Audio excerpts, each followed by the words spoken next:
All right, we are pumped today. It is a Friday morning. I got the game jersey on. I got the game shirt on here with the Thunder shirt. You can get that from lightning.store if you want to get one for yourself.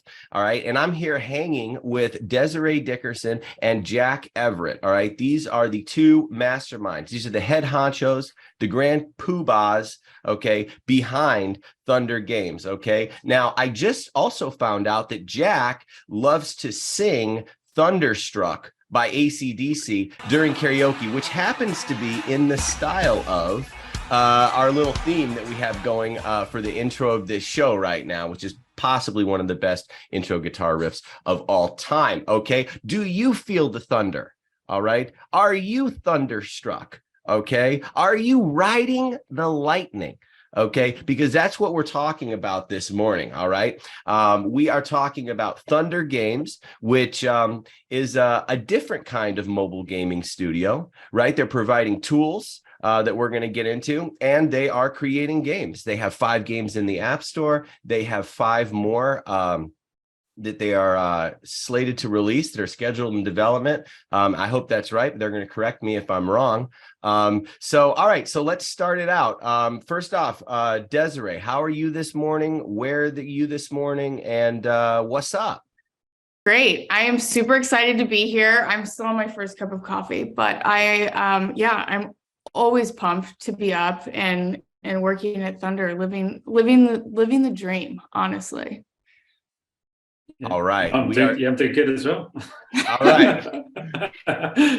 Okay, let's do just a real quick bit of an overview, okay? Who are these two people? I don't know. Okay, here's the Desmeister on everyone's least favorite spam-filled website. That would be LinkedIn. Okay, so we got the current CEO title there. And she came from Lightning Labs. I think that was about 1.5 years ago, maybe almost 1.5 years ago, that she joined Mr. Jack Everett here, who is the mastermind nerd that makes all this rad stuff. Okay. And if you don't know, that's Thunder, THNDR Games. Okay. Thunder, THNDR Games. And look at all this cool stuff. You may have seen the Solitaire, which basically broke the internet. We're going to talk about that. It was the highest ranking, I think, Bitcoin game of all time, I believe, so far to date. Yes. Yes, confirmed. And then that Snake, which everyone loves. Everyone's been playing that if you're old like us for a long time. So why are we doing this, right? This is another founder interview that we have questions from our syndicate and our investors with Lightning Ventures, okay, LTNG.ventures, okay? If you want to invest in the best Bitcoin startups that are out there for low minimums and learn about angel investing and get started in this rad place, that's a good spot to do so, okay? So first things first, and I don't know if you guys want to do a screen share, probably not, right? Do you just want to go over real quick in your own words, kind of like a minute or two of what THNDR Games is, why you started the company, and the overall just greater mission of it? So yeah, I'll go over a quick overview and mission, and I think it'd be awesome for Jack to then provide a little context about why, because this is, Jack's vision that we're just all kind of living in his world. But at THNDR, we are a mobile games studio that has micro incentive rewards in the games, real world value in the games, and it's all based on the Lightning Network. So you win sats in our games. And what's awesome is that we're totally non-custodial and there are no minimum cash out thresholds. So if you win 1 sat, you can cash out 1 sat to your Lightning enabled Bitcoin wallet of choice. But at a larger scale, THNDR is a competitive social gaming platform. And as Mike mentioned, we have 5 games right now in the App Store and Google Play. And we have this very beautiful user persistent user experience across the game. So if you're playing Bitcoin Bounce or you're playing Bitcoin Bay, you're going to have the same experience when it comes to you're seeing your user IDs, seeing your stats, your leagues, and what competitions you're in. There's this experience across all of the games. And then on top of the games is this social competitive layer where we have a really awesome feature that is slated to come out next week that people will see, that is very competitive and allows you to kind of compete against other folks who are playing. We have some esports on top of that. And a bunch of really, really fun kind of interactive features that are coming later this year. Again, we have more games that are slated to come out, some fun, really simple casual ones, and some like very more in-depth PvP competitive style games, which I'm not sure if we've said that live, but it's happening and kind of a big deal. And again, yeah, we do have some tools that allow people to kind of harness some of the power of Bitcoin for their games and apps as well. And those are kind of in stealth mode right now, live but testing, and we'll be announcing some of those in the next couple of quarters. So that's the overview. Mission. You gotta love Jack because he's like in a Python terminal during this whole thing, right? Like it's the Friday morning catch up. All right, listen, I want to go fast here and I got a bunch of stuff to touch on. So back in my day, okay, when I used to play video games, all right, we didn't earn anything. We earned a good time. That's what we did. But this is kind of an emerging, fairly new category of gaming, right, across all platforms, okay? And that's play to earn. So anyone who doesn't really understand the concept of play to earn or kind of what is that, can you just address what that is and how THNDR Games is a play to earn type of model? Yeah, I'll take this one. So we kind of blend play to earn with a model called free to win, which is like, obviously no one really talks about that one, but so play to earn is where you can basically either just play the games and the game studio gives you some content or like money as a reward for your attention in the game. So we do that with Bitcoin, obviously, because it's the best money that exists and you can pay people out instantly. Before this, people who used to do this mechanic in games would pay people over PayPal, and the users would have to wait like 6 months before they earned enough money to make it viable to cash out their prizes and winnings. So Bitcoin literally like 10x's that model. So we've got the play to earn aspect, but we're also free to win. So we create these competitions and tournaments where we give back some of our revenues to the users so they can compete against each other and actually earn some Bitcoin based on how good they are at the game. Okay, so speaking of winning Bitcoin, depending on how good they are at the game, are all of your users Bitcoiners? Is this often their first kind of interaction or touch with Bitcoin? Does it appeal to sort of a broader audience and then they realize that they're winning Bitcoin? Kind of what's the average person who might download a game called Club Bitcoin Solitaire and start playing? Great question. 80% of our users are new to Bitcoin. So we really consider ourselves the top of the funnel when it comes to introducing people to Bitcoin and ushering them down the rabbit hole. So we have tons of grandmas, which shout out to our grandma users. They're amazing, active, vocal, great feedback. But yeah, I mean, most of our users are new to Bitcoin and now they're Bitcoiners. If you think about it, this is really the easiest way to onboard someone to Bitcoin. You don't have to set up a profile, KYC, and you don't have to like put your own money on the line. You simply go to the App Store, which feels very familiar and very safe. You download, you play, you win, and you cash out. And the minute someone wins and they have sats, they instantaneously have skin in the game. So they're almost like subconsciously forced to like learn like, okay, well, now THNDR's telling me, here's all of these wallets. Here's what we recommend. They're forced to download a wallet and set up a wallet and cash out. And it's incredible to see how many people we've got to download wallets and start their Bitcoin journey just by playing a mobile game. So this is cool, and it actually leads into the next question or statistic that's not often talked about. So somebody is, a child or mom, or I got my mom popping bubbles there for a while. All right, she was hooked on it. But okay, so then you go ahead and recommend, you push someone to download, like say Wallet of Satoshi.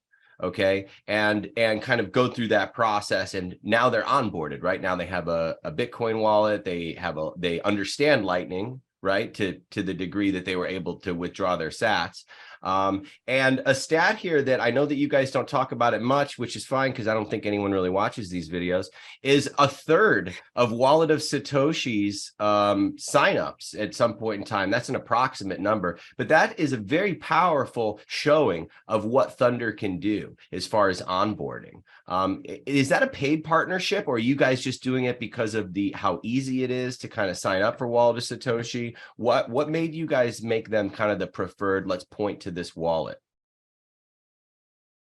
Yeah, it's not a paid partnership. It's literally like, what is the most frictionless, easy to understand wallet that exists. So that's why, it's simply a business decision, like what's the easiest one that people get on with, and we do measure that. So we obviously, some users will be like picking different wallets, and because we know which wallet people are cashing out to, you can see over time which actually like wallet people prefer to use when they've got multiple choices, and people prefer to use Wallet of Satoshi. So that's why we pick it, because the data backs up our assumption as well.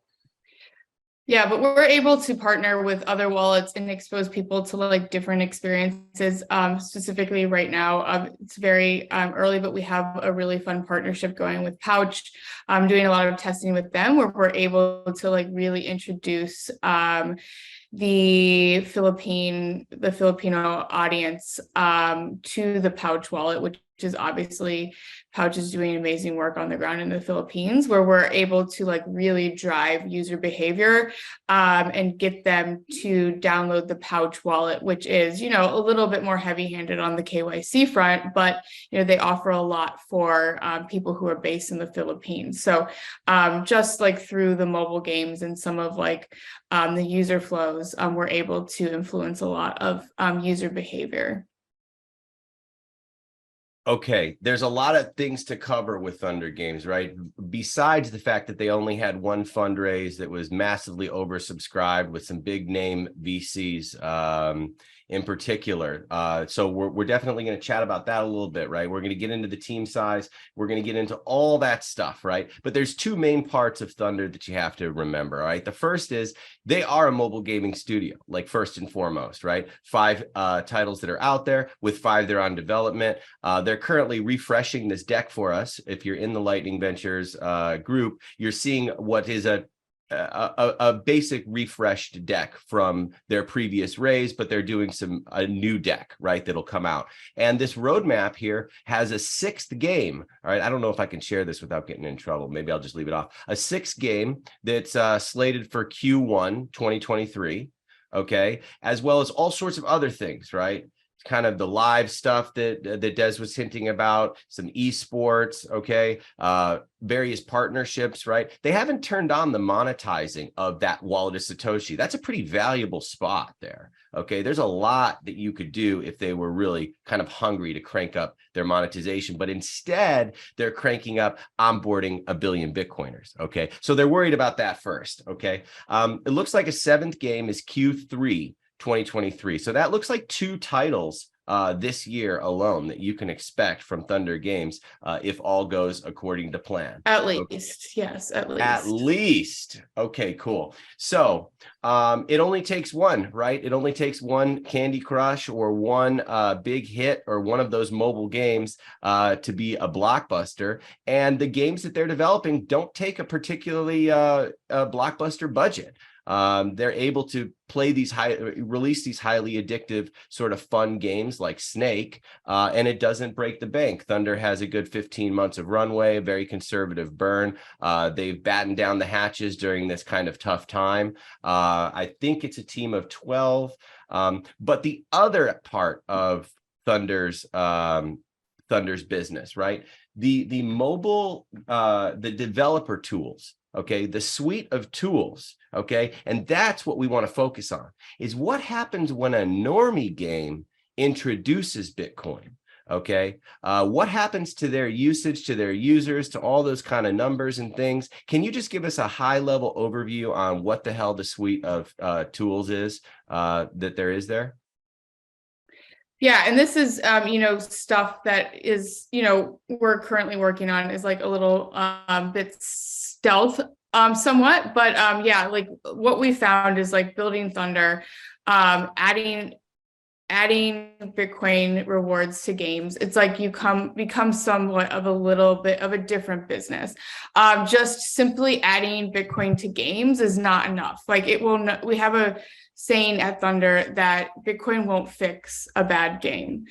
And so we have just developed a lot of tools in-house. Obviously, we have our payments SDK, which we do the totally non-custodial Lightning payments.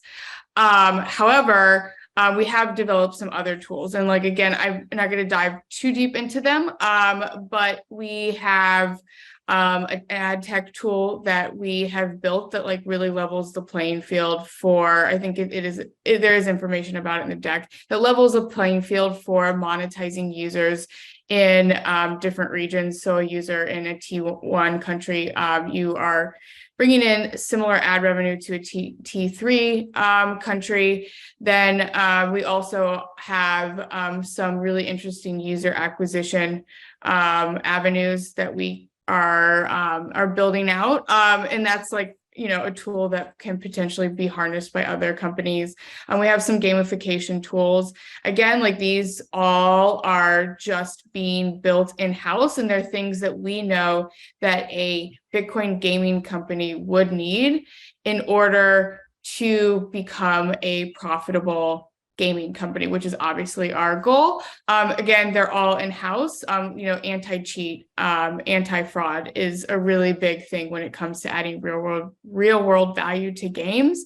So that's something we've had to build from scratch internally, and something that any company who's adding Bitcoin rewards to their games would need. So again, these things are all right now are totally in-house, but that's a lot of the experimentation that we're doing this year is, figuring out what, how, and if at all, we should be spinning out tools to allow other people to kind of harness the power of Bitcoin to really power up their games and increase engagement and retention with their users.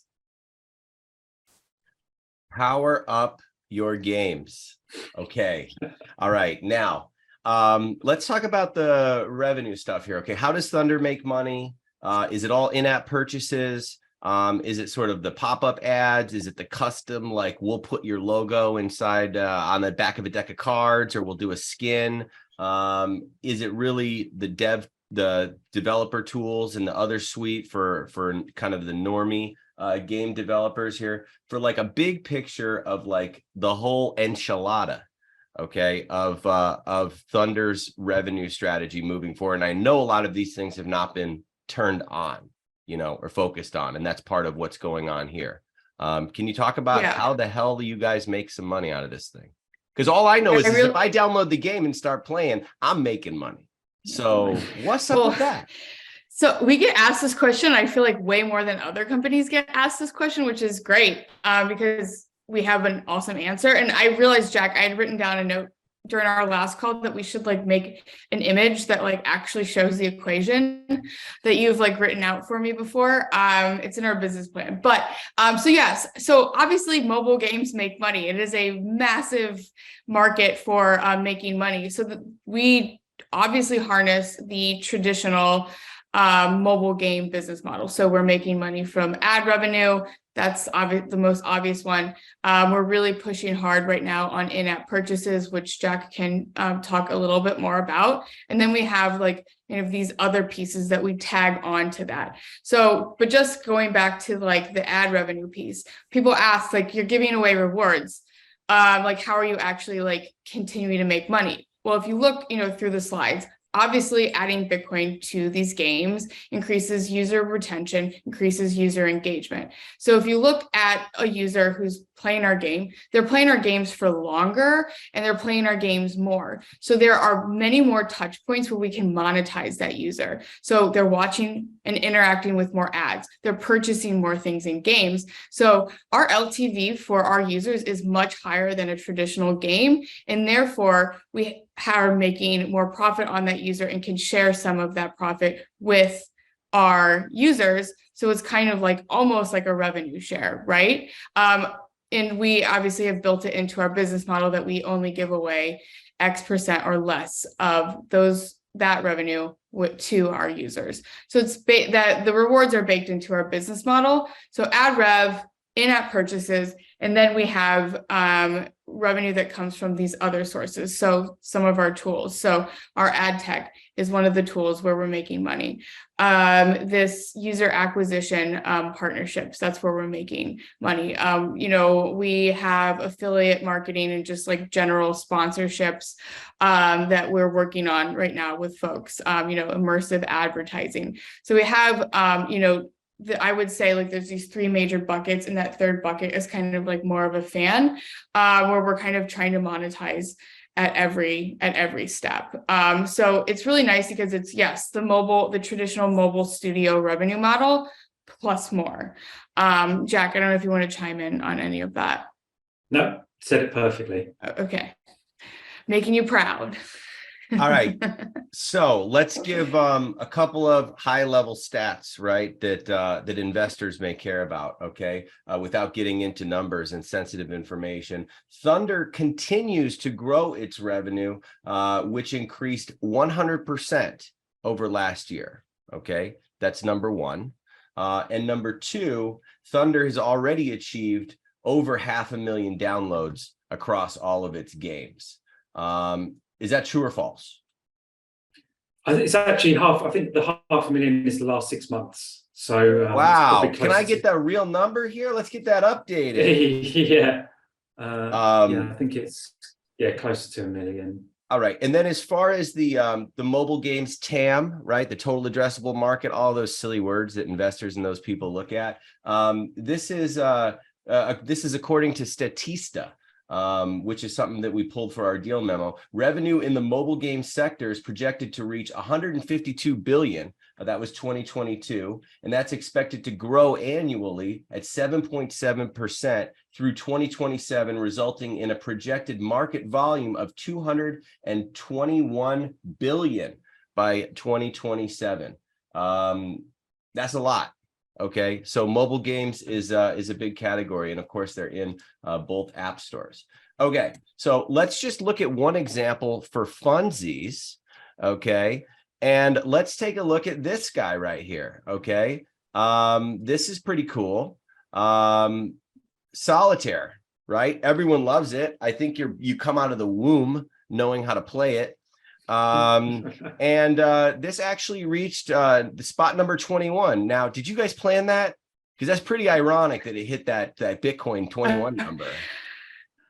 Yeah, and also I think it was on the 21st of February, 21st of September as well. It was like, was it? Yeah, I think it was. It was so weird. So that's meant to be. Yeah. It really was like these, like, I mean, we were just shocked, like it's me especially, who was like very skeptical of like doing such a simple, in my opinion, boring game. And I mean, it's just like massively impressive. And, to just clear up one thing that you said earlier, we only have 8 people on the team, 8 full-time people. We do have like a couple contractors that we work with as well, but this is with 8 full-time people working on this and like achieving this type of thing super early. We launched this less than a year after like kind of like the true like start, or what I would say the true start of the company. And so like achieving these numbers, especially like, you know, for folks who aren't familiar with the mobile game space, like these retention numbers are just like face melting. All right. Wow. Face melting metrics. Okay. I love it. Yeah. So 30 plus minutes.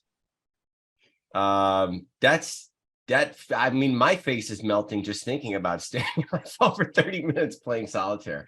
It's crazy. That's the average. So that means that there's people who are playing much longer. Well, my good friend Bitcoin Mel, you know, she's out of work right now. I know she's so excited every time she withdraws a few sats from there. Okay, so we got to get those download stats updated. 8 full-time people, as she said. Now, let's get into it. You're not raising a lot of money. This is a small, nice little seed extension here. So how about the use of funds? What are you going to do with some of this fresh powder? You have plenty of runway. As you said earlier, that's around 15 months or so, with a pretty conservative burn.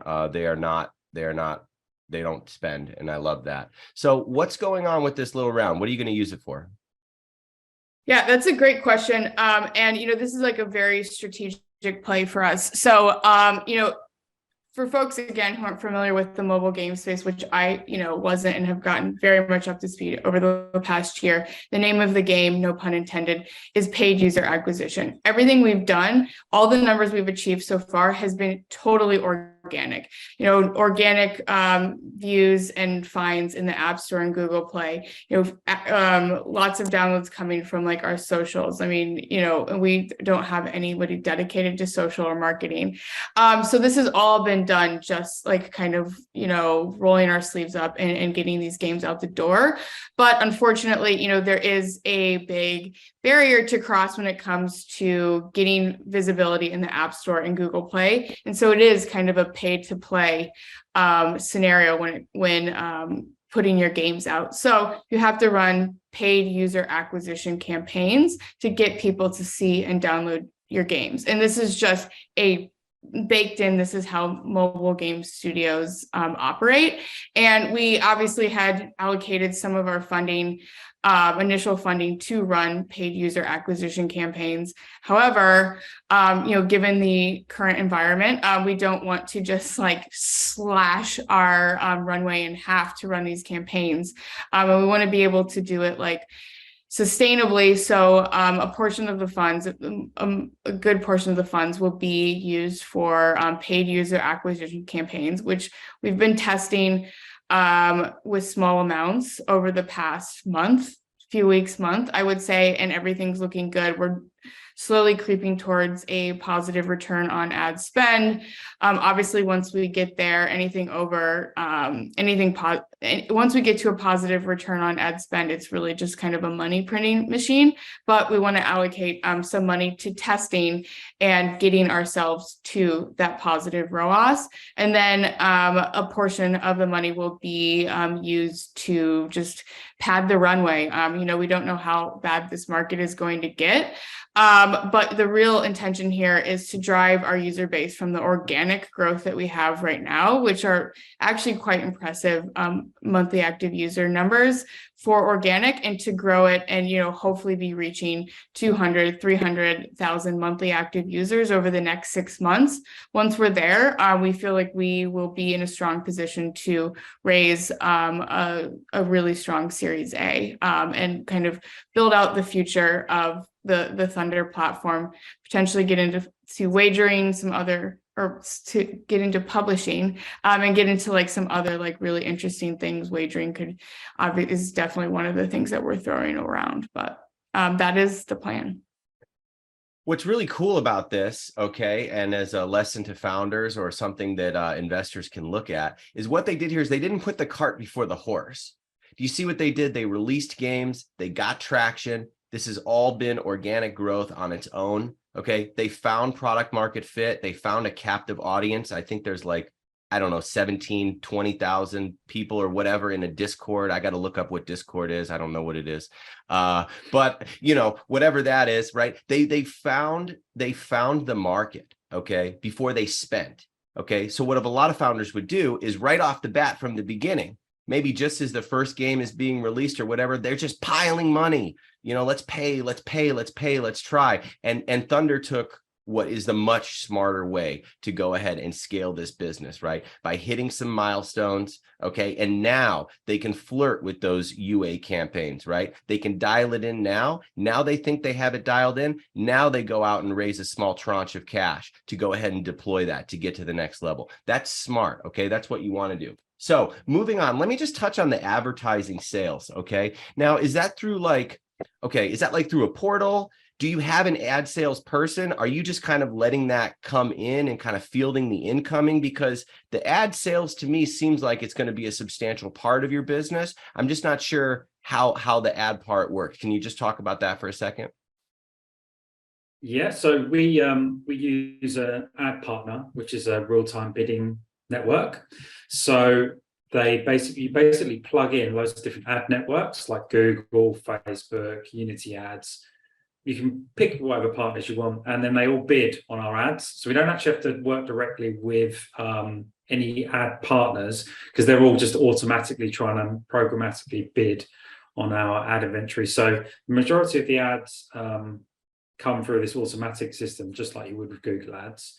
And then Desiree works on like sponsorships type advertisements, which are like one-off special campaigns, because we have like the captive Bitcoin audience. We can offer a much better advertising package if we do it bespoke for a Bitcoin company.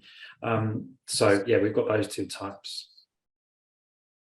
Okay, so let's do but if the Bitcoin conference or Bitcoin magazine or a BitBlock Boom or some other company wanted to do like a custom ad, that's not through those networks you described, right? No. Yeah, we do. We have like a system that sits on top of those networks. So the networks is like the fallback or the default. And then on top of all of those ad placements, we could put in our own custom, videos or pictures or custom like things in the games. We can add like characters, that kind of thing. And you probably give really sweet deals to Bitcoin companies and awesome people. So if anyone's listening right now and trying to get their own users, okay, you happen to be maybe one of our other founders or one of our other portfolio companies, maybe you want to reach out to Thunder Games and be like, hey, Muzzman says you cut me a good deal. We got to make sure that happens. Okay, quick round of stats. How many transactions paid via the Lightning Network to date? I know it hit 1 million. Do you have a number there? It's over 1.7 from last time someone told me. Wow. Okay, let's get that updated in our deck. And that's all happening on the Lightning Network. Like that's not like in a database. That's literally happening on the network. Yeah, it's the cash outs. It's about 7,000 transactions per day. Wow. At the moment. Okay, so next, nearly 50% of your users are playing at least 2 Thunder games, and nearly a sixth of Thunder's daily active users are Thunder loyalists, actively playing all the games in one day. Is that true or false? True. Okay, cool. All right, so I think we're doing pretty good here. Let's just touch real quick on the previous round. It was announced, so there's no secrets there. That was led by Craft Ventures. It was led by Initial Capital. Oh, right. It was not led by Craft Ventures. It was led by Initial Capital with participation.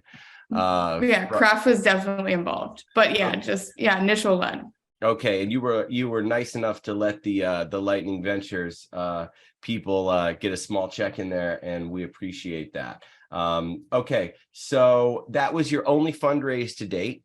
Okay, this isn't a real fundraise. This is just to launch this UA campaign and maybe pad the runway a bit. Okay, so the biggest question that we have here, at least the toughest question to address, is actually with competition. Who would you consider your biggest competitor as far as the play to earn type of normie games, whether they have Bitcoin or don't? Okay, I'll let you answer it. I think I know. And then on the Bitcoin gaming sort of developer tools, a lot of people talk about Zebedee. I hope I said that right. What are some of the differences there? And is there another player in this space that's maybe emerging that I'm not thinking about yet? So on the I mean, I consider the biggest competition to probably be skills. I would say like that would be the closest kind of parallel between what we're doing in terms of like, okay, here's a platform, here's tooling, and I think the difference with us is obviously we offer like the seamless microtransactions in the games. And I think, we learn a lot from what skills did wrong. And I think there's a lot that we can build on from skills, like owning actual IP, publishing games, and obviously not operating on the traditional fiat rails. So skills would be kind of like the biggest competitor in the like non-Bitcoin space. Jack, is there one that like comes to mind outside of skills for you? No, they're the biggest. The biggest. Like the other ones people I don't think would be as familiar with, like Papaya, those type of ones. In the Bitcoin space, I know we get compared to like everybody who is working on these things. Like I think there are a lot of differences with us in the sense that we are non-custodial. There are no cash out minimum thresholds. One sat is your sat. And also, like we think about kind of the holistic player user experience where someone is coming and, they're staying. We have like insane people who are loyal to our games and our brand. So I think that kind of sets us apart a lot, because we're really thinking about like Thunder as an ecosystem and a platform. So people are coming, they're playing, and they're staying, which is like very unique in mobile games. Also, we're just mobile focused, solely mobile focused. Okay, Jack, cool. thoughts on that, especially in the Bitcoin space? Yeah, I'd kind of position us as like a self-sovereign app developer. So I sometimes feel like we're competing with other self-sovereign app developers. I don't know, it's kind of a weird way to look at Thunder, not necessarily games, but like there's this whole generation of companies that want to just run their whole company on Bitcoin, which is really cool and exciting. And hopefully we can all work together and fulfill that mission, because it's really annoying using banking and like we just want to like get instant payments, instant settlement. So any Bitcoin company is technically a competitor if you look at it like that. Okay, so we are almost done here, guys. I promise. I'm going to let you get back to work. Just one more thing. I want to just show these games here for anyone who may want to download them and start earning some sats. You can see they're all different. They're all different. So those are the games. This is a team slide right here. I just want to touch on this. Look at these handsome and beautiful young people. Oh my gosh. Okay. And then finally, can you please hint about the games? As I had such a fun time talking with Des in Riga, and from a guy who can't build anything, like everything's easy. Like, oh, can you do a Jeopardy thing? Can you do a Words with Fun thing? Can you do this thing and that thing? And it's like all these, fun ideas, and then you got to like go and build it. So I know you can't like say too much, but is there any kind of hint, anything about the next game, about anything that you can say? Okay, I'll say a little bit, and then I mean, if you catch me in person, I just tell you, which is, I know, bad, but I get so excited. So, well, next week we're releasing a really, really fun feature. Like people think our games are addictive. If you think Solitaire was addictive before, like you're probably going to get fired from your job after next week with this new feature we're dropping. It's just like so good. I'm obsessed, although I'm like the worst at this new feature. But it's good. So there's a new feature dropping next week that's like very, very competitive. And then the new game is a popular game in the App Store right now. It's puzzle style. I love it. We're using our brain. We're using our brain finally. Jack is like curling up into a shell, like no, but but those games are so much fun. Those are my favorite kind of games, is those type of thinking puzzles, you know, like a Sudoku, like a word thing, like a jumble, like a whatever, you know, crossword puzzles. Like that's really cool. That's really good. Yeah, so this is going to be like, there's another popular game like that this is kind of based off in the App Store. However, the team, again, like if you look at all the solitaires in the App Store, ours is more beautiful. Like it's not just the Bitcoin, like the game is sexy. Like the UX is beautiful. The design is like crisp. And this new game is very, very similar. Like it is just so well done. Like it tangibly feels professional. Like I can feel the level of quality that's been built into this game. So that game is next month. So that will be a really good Valentine's Day gift. It'll be after Valentine's Day. And then, you know, this next game that I was chatting about that's more PvP is like next level. Like this is going to be like the big boy pants for Thunder. And like the only hint that I'll give around it is just like, okay, let me show you this picture. Careful, Jack is about ready to vomit over there. Okay. It's so good. All I'm showing you guys is this. Okay. Boy, that's not much of a hint, but I love it. Okay. But like, look at this frog. Yeah. Okay. And it's competitive. It's PvP. So just watch out. It's next level. I mean, and here's the other thing I will give right now. Well, before the holidays, it was like super just like we're going to figure out if we were just going to like mess with it, even this style of game. And it's in Figma. Like literally it's like just pieces in Figma. And you have to like manually do everything.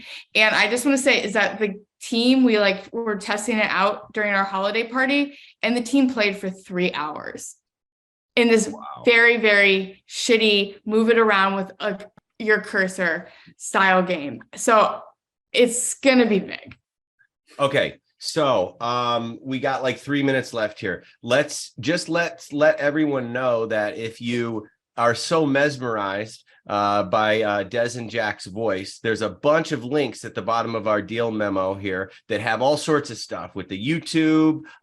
Des is great with presenting, right? She was at Adopting Bitcoin and a lot of these other things that we've linked to in our memo if you want to hear some of her presentations about gaming worldwide and more, right? If this is not enough for you, if you didn't get enough Des, okay, we have a bunch of links down there too. Last I saw Jack was probably in Miami last year, and I just wanted to get your travel schedule for the year. Do you know where you're going to be? Do you have conferences on the books? Is there anywhere where we can tell people to come up and say hi?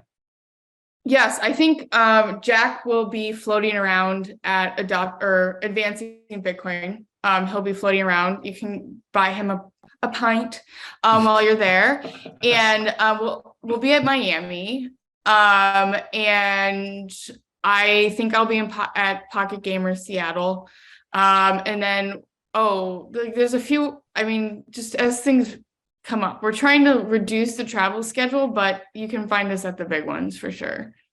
All right, so we'll definitely all see you in Miami. And if you're a Lightning Ventures backer or LP, you will be at our event here. And hopefully we can get you guys out to hang out there. That's actually all I have here. That's it, guys. Listen, thanks for hanging out on this Friday morning.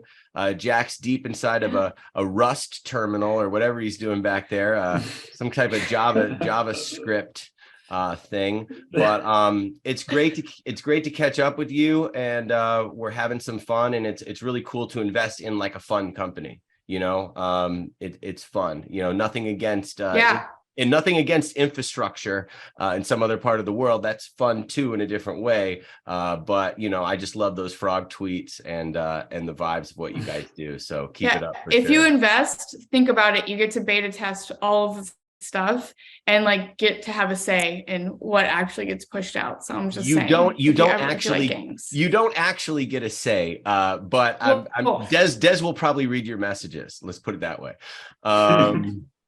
All right, cool, guys. Well, listen, have a good rest of your day, and I guess I'll see you soon. Sounds good. Cheers. Thank you. See Bye, ya. guys.